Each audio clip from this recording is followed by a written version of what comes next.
यार हुण कुझु करणा पवसी, न त जे इहे हाल रहे त उहो ॾींहुं बि परे कोन्हे जॾहिं अपने घर वञण कारण बि धारी इजाज़त ॾियणी पवसी। छा कयूं यार, पंहिंजे वस में आहे छा? एतिरी हिमत हुजे हा त अहिड़ा हाल ई छो हुजंदा। हा दा इहो तो सही चयो त असां में हिमत कोन्हे, बाक़ी इहा ॻाल्हि न करे त असांजे वस में आहे छा। असीं इंसान ई आहियूं, उन्हनि करोड़नि अरबनि जिया ई आहियूं जिन इर्तिकाई अकल खे काइनाती उरूज ताईं पहुचायो, बेबसी ज़लालतनि ते लानत विझी हक़ जे नारनि खे बुलंद कयो। थिए असां खां कुझु कोन, ॾोहो नसीबनि ते। वक़्त जी अंधेर नगरी असांखे एतिरो त अंधो करे छॾियो आहे जो असांखे महरूमनि जी वजह बि ॾिसण में कोन थी अचे। हा त तूं त ॻाल्हि करे सुणी पर करण वारा बि हुए न। इहो त सभु आदमी त कामयाबु थियूं, पर कामयाबु थियण ॾाढा ॾुखिया आहे। असांजा मुआशरा बि सिर्फ़ु अमीरनि को सपोर्ट करे न आहे, बाक़ी ग़रीब कान त ॾोहीं पासे लोह नहीं। अदा ही आसमानी उसूल आहे त कंहिं बि शइ खे हासिल करण लाइ उन जी क़ीमत अदा करणी पवंदी आहे। बग़ैर क़ीमत जे जेका शइ मिलंदी आहे उहा सिर्फ़ु असांखे बेवकूफ़ बणाईंदी आहे। हथ ते हथ रखी वेहण सां न कामयाबी मिलंदी आहे ऐं न ई वरी का तब्दीली ईंदी आहे। अलाह भला कामयाबी जे बारे में थोरो सम्झायो।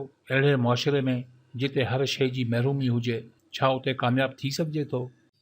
पहिरीं ॻाल्हि त कामयाबी खे कॾहिं बि महरूमनि सां न भेटियो। कामयाबी दुनिया जे कंहिं बि कोने में कहिड़ी बि हालत में हासिल करे सघिजे थी। करण वारो कीअं बि करे वेंदो, न करण वारे वटि हज़ार बहाना। असांजी अक्सरियत कामयाबी खे मंज़िल सम्झे थी, पर कामयाबी ख़ुदि हिकु सफ़र हूंदो आहे। हक़ीक़त में इंसान जो सफ़र शुरू ई तॾहिं थींदो आहे जॾहिं हू कामयाबु थींदो आहे। कामयाबी जे हुसूल लाइ अमीरी ग़रीबी जी ॻाल्हि ई कोन्हे, बसि हिम्मत ऐं हौसले जी ज़रूरत हूंदी आहे। मक़सद खे वाज़े कयो, दिलि सां महिनत कयो, मुसलसल जदोजहद ई इंसान खे कामयाबी जे रस्ते ते आणींदी आहे। थॉमस एडिसन चयो हो त कामयाबी हासिल करण लाइ सिर्फ़ु 1% दिमाग़ ऐं 99% महिनत जी ज़रूरत हूंदी आहे। उहो ई थॉमस एडिसन हो जंहिं 1093 साइंसी इजादूं कयूं ऐं दुनिया जो वाहिद शख़्स हो जंहिं सभ खां वधीक नाकामियुनि खे बर्दाश्त कयो। एंड्रो जैक्सन ऐं इब्राहिम लिंकन ॿई अमेरिका जा अज़ीम सदर हुआ, पर इब्तिदाई ज़िंदगी में ॿई ग़रीब हुआ। इन्हनि जी तालीम भी तमामु घटि हुई। मुस्तफ़ा कमाल तुर्क फ़ौज में हिकु आम सिपाही हो, पर पंहिंजी महिनत सां तुर्की जो हुक्मरान बणिजी वियो। रज़ा शाह जी ईरानी फ़ौज में टके जी हैसियत हुई, पर पोइ बि ईरान जो शहनशाह बणिजी वियो। जूलियस सीज़र मिर्गी जो मरीज़ हो,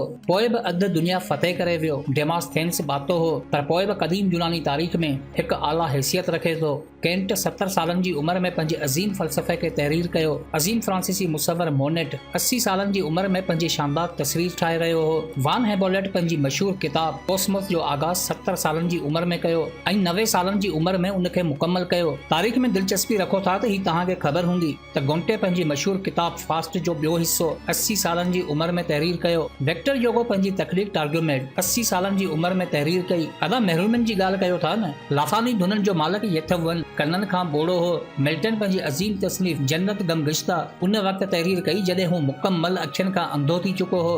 अलेक्जेंडर पोप जिस्मानी तौर ते एतिरो त माज़ूर हो जो हरकत बि कोन करे सघंदो हो, पोइ बि अंग्रेज़ी अदब में हिकु अज़ीम शख़्सियत मञियो वञे थो। जॉन ऑफ आर्क फ्रांस जे हिकु अनपढ़ ऐं ग़रीब हारी जे घर में पैदा थी, पर फ्रांस जे बुरहानी दौर में हिकु बहादुर औरत साबित थी। थोडो रोज़वेल्ट जवानी जे आलम में हिकु इंतहाई कमज़ोर इंसान हो, पर पोइ बि पंहिंजे जज़्बे ऐं महिनत सां अमेरिका जो सदर थी ॾेखारियो। फ्रैंकलिन जो मिसाल वठो, जंहिंखे बचपन खां ई फालिजो, पर पोइ बि अमेरिका जो सदर बणियो। बिनियन जो किताब पिलग्रिम्स प्रोग्रेस अंग्रेज़ी अदब जो शाहकार मञियो वञे थो, पर छा तव्हांखे ई ख़बर आहे त इन किताब जी मुकम्मल तहक़ीक़ जेल जे क़ैद खाने में तहरीर थी।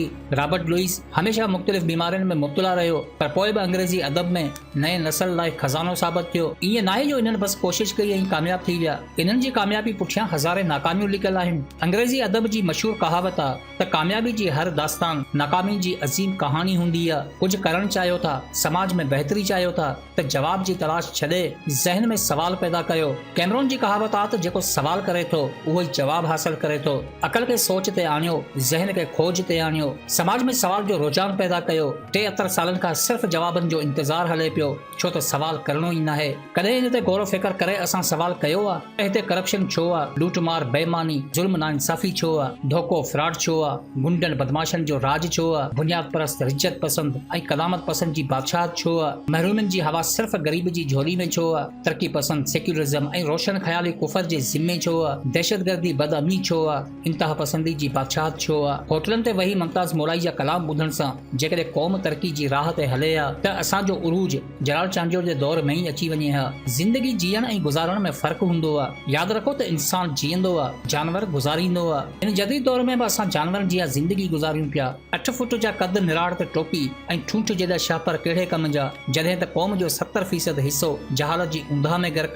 कुझु सोचियो, कुझु करण जी हिम्मत पैदा कयो, पंहिंजी अज़मत जो मयार टके जे मुल्ह न विञायो। ज़िंदगी अनमोल आहे जंहिं ते सिर्फ़ तव्हांजो हक़ आहे। ख़ालिक़ ते यकीन आहे त ख़ल्क़ खां पिनण कहिड़ो। निजात जो दर उते आहे त क़िस्मत जो कलम बि उते आहे। थोरो गौर कयो, हर दौर जो अक्स इहो ई बयानु करे थो। हर मुश्किल खे पार इंसान कंदो आहे। पथे ते हथ रखी पार कढण सां मंज़िल नाहे मिलंदी। हक़ीक़त हीअ आहे त मुश्किलातूं हूंदे बि जेको सफ़र जारी रखे उहो ई इंसान कामयाब थींदो आहे।